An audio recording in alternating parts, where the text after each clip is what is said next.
Welcome back to our channel honour of commerce. నేను మీ సుమ. ఈరోజు intermediate first year commerce subject గురించి చెప్దాం.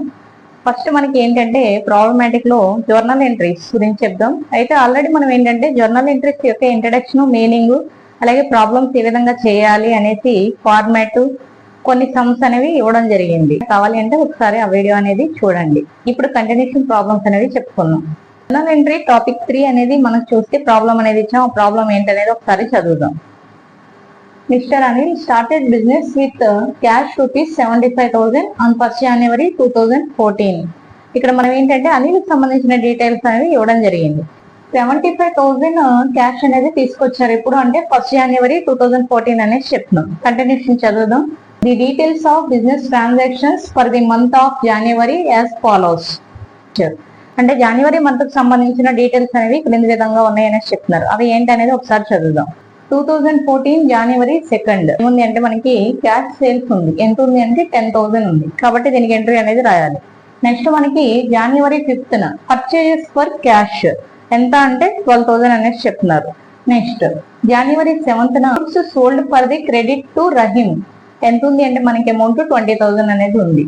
Next చూస్తే ఏంటంటే January 8th క్యాష్ సేల్స్ అనేది ఉంది. ఎంత ఉంది అంటే 20,000 అనేది ఉంది. నెక్స్ట్ మనకి January 9th వేజెస్ పెయిడ్ ఎంత ఉంది అంటే 5,000 ఉంది. నెక్స్ట్ మనకి చూస్తే January 10th deposited into bank 8,000. January 13th cash paid to Mahesh 6,000. Next one January 15th machinery purchased ఎంత అంటే 12,000. నెక్స్ట్ ట్రాన్సాక్షన్ మనకు చూస్తే January 18th purchased goods from Anitha 5,000. Next January 20 cash received from Ramya 3,000. 22nd ఉన్నది paid rent 1,500. Next one 24th postage and stationery 500 అనేది ఉంది. Next transaction 27th cash drawn for personal use 7,000. Next one January 30 received rent 1,200. ఈ విధంగా transactions అనేవి ఇవ్వడం జరిగింది. ఇక్కడ ఇచ్చిన ప్రాబ్లం లో మనకి ఏంటంటే జర్నల్ ఎంట్రీస్ సంబంధించి ఇన్ఫర్మేషన్ ఇచ్చారు. జర్నల్ ఎంట్రీస్ అనేవి ప్రిపేర్ చేయమన్నారు. కాబట్టి ఏంటంటే ఎంట్రీస్ ఫార్మాట్ వేసి జర్నల్ ఎంట్రీస్ అనేవి ప్రిపేర్ చేద్దాం. దానికంటే ముందు మనం జర్నల్ ఎంట్రీస్ అనేవి ప్రిపేర్ చేయాలంటే రూల్స్ అనేవి ఫాలో అవ్వాల్సి ఉంటుంది, అకౌంటింగ్ రూల్స్. ఆ రూల్స్ ఏంటి అనేది ఒకసారి చెప్పుకుందాం. ఫస్ట్ వన్ మనం చూస్తే ఏముంది అంటే personal account. Personal account rule ఏంటి అంటే debit the receiver, credit the giver అనేసి చెప్తాం. నెక్స్ట్ రూల్ మనం ఏం ఫాలో అవుతాం అంటే రియల్ అకౌంట్. రియల్ అకౌంట్ మనకి ఏం చెప్తుందంటే డెబిట్ వాట్ కమ్స్ ఇన్, సంస్థలోకి వచ్చే వాటిని డెబిట్ చేయాలి. క్రెడిట్ వాట్ గోస్ అవుట్, సంస్థ నుండి వెళ్ళిపోయే వాటిని క్రెడిట్ చేయాలి అనేది రూల్. ఈ రూల్ ప్రకారం మనం చేయాల్సి ఉంటుంది. నెక్స్ట్ థర్డ్ రూల్ మనం చూస్తే nominal account. Nominal account rule మనకి ఏంటి అంటే డెబిట్ ఆల్ ఎక్స్పెన్సెస్ లాసెస్, అంటే ఖర్చులు నష్టాలు డెబిట్ చేయాలి. Next credit all incomes gains, ఆదాయాలు లాభాలను క్రెడిట్ చేయాలి అనేది రూల్స్. ఈ 3 రూల్స్ ఏవైతే ఉన్నాయో వీటిని బట్టి మనం అక్కడ ఉన్న ట్రాన్సాక్షన్స్ కి ఎంట్రీస్ అనేవి రాయడం జరుగుతుంది. ఒక్కొక్క ట్రాన్సాక్షన్ దేనికి సంబంధించిందో చూసుకుని ఈ విధంగా ఈ రూల్స్ ఫాలో అవుతూ ఎంట్రీస్ అనేవి రాయాలి. కాబట్టి ఇప్పుడు మనం ఏం చేద్దామంటే ఫార్మాట్ అనేది వేద్దాం. ఎంట్రీ ఫార్మాట్ అనేది ఒకసారి ఏం తీసుకున్నాం అనేది చూద్దాం. ఇక్కడ మనం ఇయర్, మంత్, డేట్ అనేది రాసుకుంటాం. నెక్స్ట్ పర్టికులర్స్, ఆ ట్రాన్సాక్షన్స్ సంబంధించి ఎంట్రీ అనేది రాస్తాం. నెక్స్ట్ వన్ మనకి ఇక్కడ ఎల్ఎఫ్ నెంబర్. చాలా మంది ఇక్కడ ఏంటంటే కన్ఫ్యూజ్ అవుతూ ఉంటారు. మనకి జర్నల్ ఎంట్రీలో రాసేది ఎల్ఎఫ్ నెంబర్ అంటాం, లెడ్జర్ అకౌంట్ లో రాసేదాన్ని జేఎఫ్ నెంబర్ అనేసి అంటాం. ఇక్కడ ఎల్ఎఫ్ నెంబర్ అంటే ఏంటి అంటే లెడ్జర్ ఫోలియో నెంబర్ అనేసి చెప్తాం. కాబట్టి ఎంట్రీలో ఎల్ఎఫ్ నెంబరే తీసుకోవాల్సి ఉంటుంది. అది గుర్తుపెట్టుకోవాలి, కన్ఫ్యూజ్ అవ్వకూడదు. డెబిట్ కాలంలో డెబిట్ అమౌంట్ అనేది వేయాలి. అలాగే క్రెడిట్ కాలంలో క్రెడిట్ అమౌంట్ అనేది వేయాల్సి ఉంటుంది. ఈ విధంగా జర్నల్ ఎంట్రీ ఫార్మాట్ అనేది రాసుకోవాలి. ఇప్పుడు మనం ఏం చేద్దామంటే ఒక్కొక్క ట్రాన్సాక్షన్ కి ఎంట్రీ అనేది రాసుకుంటూ వెళ్దాం. ఫస్ట్ ట్రాన్సాక్షన్ మనకు చూస్తే ఏముంది అంటే Anil started business with cash ₹75,000 అనేసి అంటున్నారు. అంటే అనిల్ బిజినెస్ అనేది స్టార్ట్ చేయడానికి, ప్రారంభించడానికి ఏంటంటే ₹75,000 క్యాష్ అనేది తీసుకొచ్చారు అనేసి చెప్తున్నారు. దీనికి ఎంట్రీ అనేది మనం రాయాల్సి ఉంటుంది. ఎంట్రీ ఏం రాస్తామంటే cash account debtor to Anil's capital account అనేసి రాయడం జరుగుతుంది. అమౌంట్ ఎంత ఉంది అంటే ఇక్కడ 75,000 ఉంది కాబట్టి 75,000 డెబిట్, అలాగే 75,000 క్రెడిట్ లో రాయాల్సి ఉంటుంది. ఇక్కడ ఎంట్రీ అనేది మనం ఒకసారి చూస్తే ఏమని రాసుకున్నాం అంటే cash account debtor to Anil's capital account అనేసి రాస్తాం. ఇది ఏ రూల్ ప్రకారం క్యాష్ ని డెబిట్ చేస్తామంటే రియల్ అకౌంట్ ప్రకారం డెబిట్ వాట్ కమ్స్ ఇన్, సంస్థలోకి వచ్చే వాటిని డెబిట్ చేయాలి. అలాగే అనిల్ క్యాపిటల్ అకౌంట్ ని ఎందుకు క్రెడిట్ చేసామంటే పర్సనల్ అకౌంట్ ప్రకారం క్రెడిట్ ది గివర్, అంటే అనిల్ అమౌంట్ అనేది ఇస్తున్నారు, క్యాష్ రూపంలో క్యాపిటల్ తెస్తున్నారు కాబట్టి అనిల్ క్యాపిటల్ అకౌంట్ క్రెడిట్ అవుతుంది, క్యాష్ అనేది సంస్థకు వస్తుంది. కాబట్టి రియల్ అకౌంట్ ప్రకారం డెబిట్ వాట్ కమ్స్ ఇన్ అనే రూల్ ప్రకారం క్యాష్ అకౌంట్ ని మనం డెబిట్ చేసాం. కాబట్టి ఇప్పుడు మనం ఏం చేద్దామంటే నేరేషన్ అనేది రాద్దాం. బీయింగ్ నేరేషన్ అనేది రాయడానికి ముందుగా ఏంటంటే బీయింగ్ అనేది పెట్టాల్సి ఉంటుంది, అంటే వివరణ అని అర్థం అనమాట. ఇక్కడ నేరేషన్ ఒకసారి అబ్జర్వ్ చేస్తే being Anil started business with cash అనేసి రాసుకున్నాం. అక్కడ ఆ విధంగా ట్రాన్సాక్షన్ ఉంది కాబట్టి మనం ఈ విధంగా వివరణ అనేది ఇచ్చాము. ఇప్పుడు మనం ఏం చేస్తామంటే లైన్ కొట్టేసి నెక్స్ట్ ఎంట్రీ అనేది రాసుకోవాల్సి ఉంటుంది. నెక్స్ట్ ట్రాన్సాక్షన్ చూస్తే January 2nd ఉంది. ఏమని ఉందంటే క్యాష్ సేల్స్ అని ఉంది. ఎంత ఉంది అంటే 10,000 ఉంది. కాబట్టి అది మనం ఎంట్రీ అనేది రాద్దాం. January 2nd డేట్ అనేది ఈ విధంగా వేసుకుని క్యాష్ సేల్స్ అంటే ఎంట్రీ ఏమొస్తుంది అంటే cash account debtor to sales account అనేసి రాసుకోవాల్సి ఉంటుంది. Sales account cash account debtor to sales account అని రాసాము. ఎంత ఉంది అమౌంట్ అంటే 10,000 ఉంది. కాబట్టి డెబిట్ లో 10,000, అలాగే క్రెడిట్ లో కూడా 10,000 అనేది రాయాల్సి ఉంటుంది. ఇక్కడ మనం క్యాష్ ఎందుకు డెబిట్ చేసామంటే రియల్ అకౌంట్ ప్రకారం డెబిట్ వాట్ కమ్స్ ఇన్ సంస్థలోకి ఏమైతే వస్తుందో అంటే క్యాష్ వస్తుంది కాబట్టి డెబిట్ చేసుకున్నాం. సేల్స్ అనేసి సేల్స్ ని క్రెడిట్ రాస్తాం. ఇది ఏ రూల్ ప్రకారం అంటే నామినల్ అకౌంట్ ప్రకారం credit all incomes gains. Sale చేసామంటే మనకి ఇక్కడ ఇన్కమ్ అనేది వస్తుంది కాబట్టి దాన్ని క్రెడిట్ చేసుకోవడం జరిగింది. నేరేషన్ బీయింగ్ క్యాష్ సేల్స్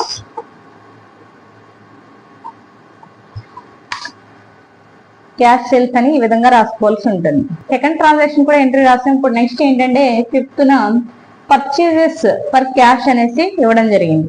అంటే నగదు కొనుగోలు అనేసి అంటున్నారు. దానికి ఎంట్రీ అనేది రాయాలి. January 5th purchases account debtor to cash account. Transaction కి అమౌంట్ ఎంత ఉంది అంటే 12,000 ఉంది. కాబట్టి 12,000 డెబిట్, 12,000 క్రెడిట్ లో తీసుకోవాల్సి ఉంటుంది. మనం ఏం రాసామంటే purchases account debtor to cash అని రాసాం. పర్చేజెస్ ఇక్కడ ఎందుకు డెబిట్ అయిందంటే నామినల్ అకౌంట్ రూల్ ప్రకారం డెబిట్ ఆల్ ఎక్స్పెన్స్ లాసెస్. మనం కొనుగోలు చేసామంటే ఖర్చు అవుతుంది కాబట్టి ఎక్స్పెన్సెస్ కాబట్టి డెబిట్ చేసుకోవడం జరిగింది. మరి క్యాష్ ఎందుకు క్రెడిట్ అయింది అంటే రియల్ అకౌంట్ ప్రకారం క్రెడిట్ వాట్ గోస్ అవుట్. మనం కొంటున్నప్పుడు మన దగ్గర నుంచి నగదు అనేది వెళ్ళిపోతుంది, క్యాష్ వెళ్ళిపోతుంది కాబట్టి క్రెడిట్ అనేది చేసుకున్నాం. కాబట్టి నేరేషన్ రాద్దాం. బీయింగ్ క్యాష్ పర్చేజెస్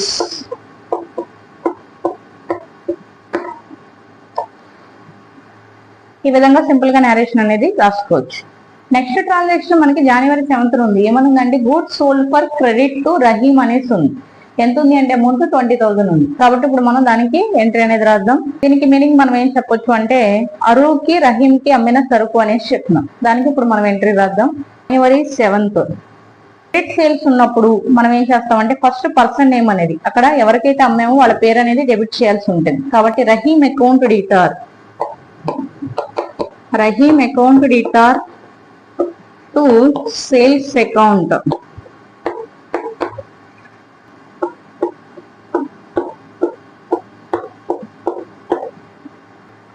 ఇక్కడ మనం చూస్తే రహీం ని డెబిట్ చేస్తాం. ఇది ఏ రూల్ అంటే పర్సనల్ అకౌంట్ ప్రకారం డెబిట్ ది రిసీవర్. ఇక్కడ మనం సేల్స్ ని క్రెడిట్ చేయడం జరిగింది. ఇది నామినల్ అకౌంట్ ప్రకారం క్రెడిట్ అయింది అనేసి చెప్తున్నాం అనమాట.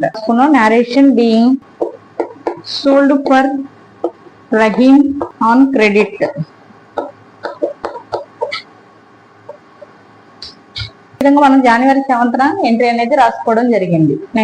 నెక్స్ట్ మనకి January 8th క్యాష్ సేల్స్ అని ఉంది. ఎంత ఉంది అంటే 20,000 ఉంది. కాబట్టి ఎంట్రీ అనేది రాద్దాము. Cash account డిటార్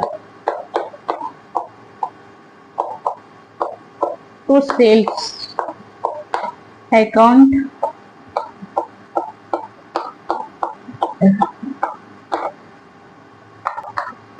being cash sales. January 8th మనం ఎంట్రీ ఏం రాసామంటే cash account debtor to sales account. Cash account మనం ఏ రూల్ ప్రకారం డెబిట్ చేసామంటే రియల్ అకౌంట్ ప్రకారం డెబిట్ వాట్ కమ్స్ ఇన్ అనే రూల్ ప్రకారం క్యాష్ ని డెబిట్ చేసాం. సేల్స్ అనేది నామినల్ అకౌంట్ ప్రకారం క్రెడిట్ అయింది అనేసి చెప్పింది.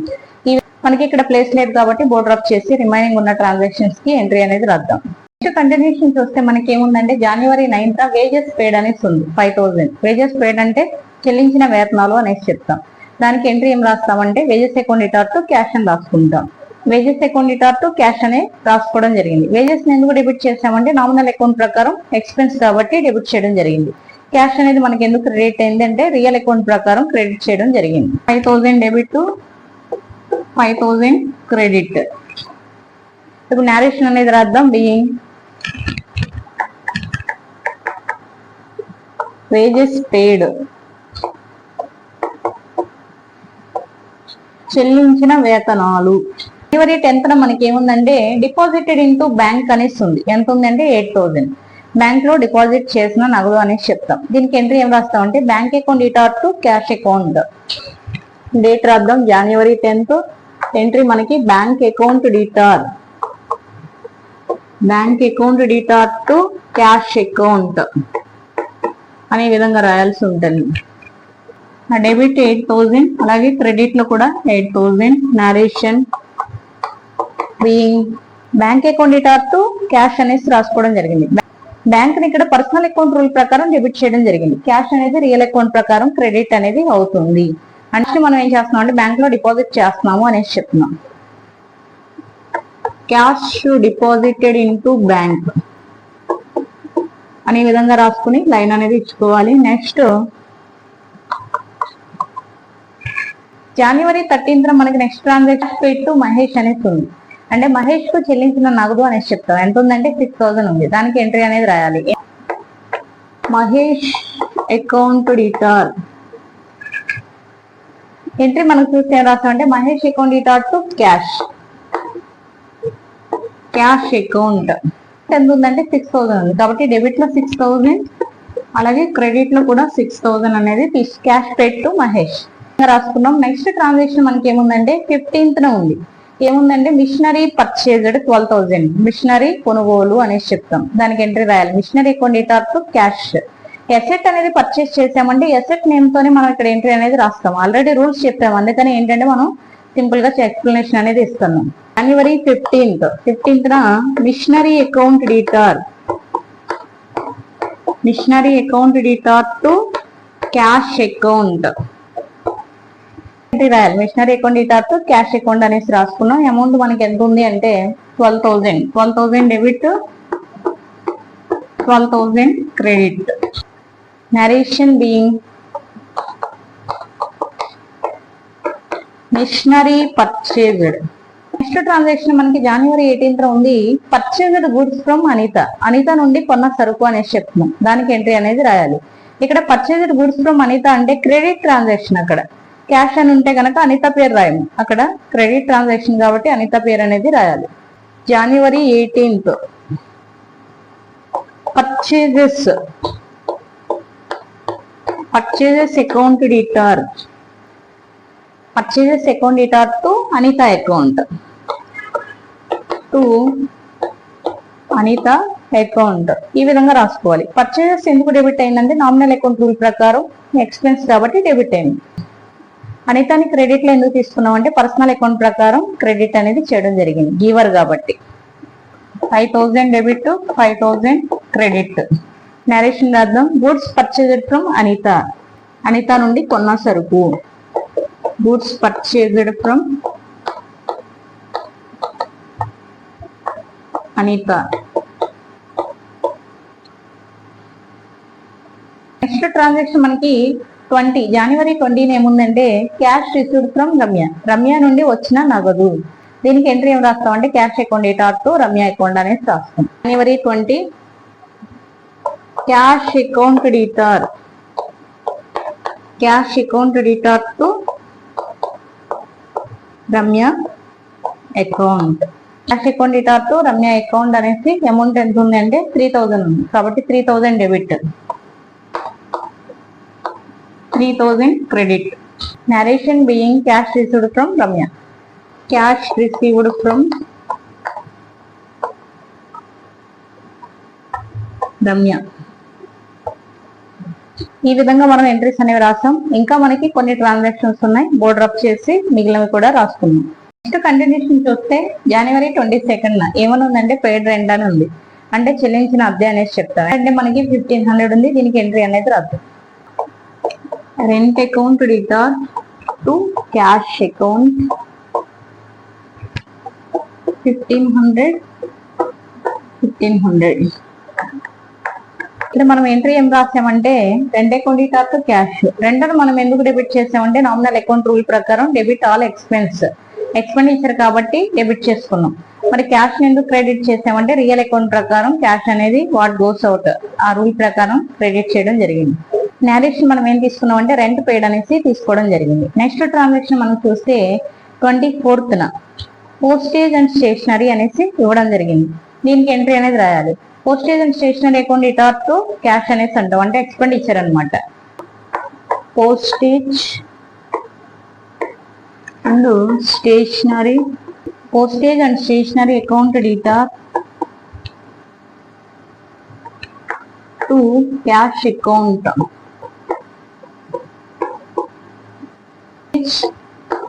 And stationery.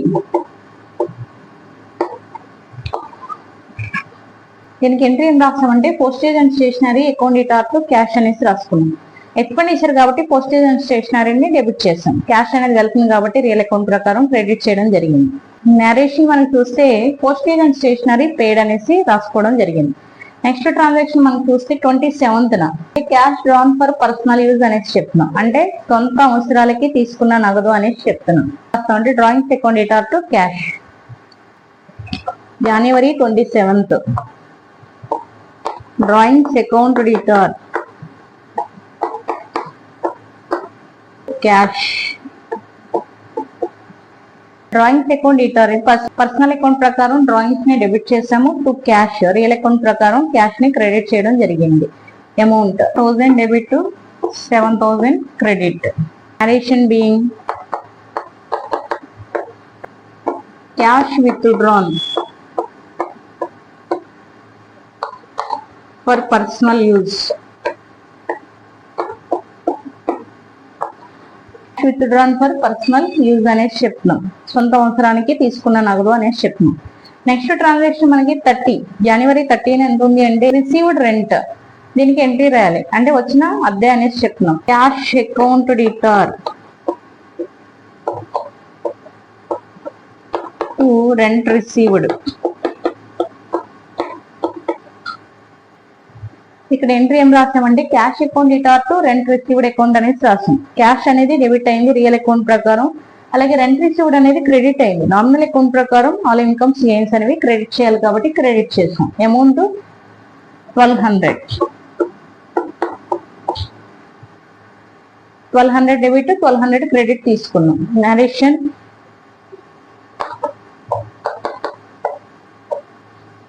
Being rent received